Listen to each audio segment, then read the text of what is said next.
ফুচকার ভিতরে এইভাবে সুন্দর করে টকগুলো দেওয়ার পরে আস্তে আস্তে আমরা খাওয়া শুরু করব।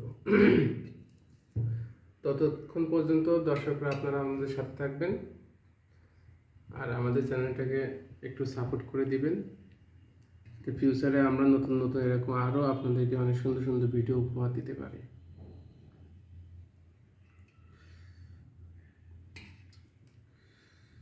পুরো ফুচকাগুলো সুন্দর করে আমরা টকগুলোর ভিতরে ঢুকিয়ে দিয়েছি। এখন আমরা খাবো, একটু টেস্ট করে দেখি কেমন হয়। বিসমিল্লাহ। অসম্ভব সুন্দর, হেভি, অতুলনীয়।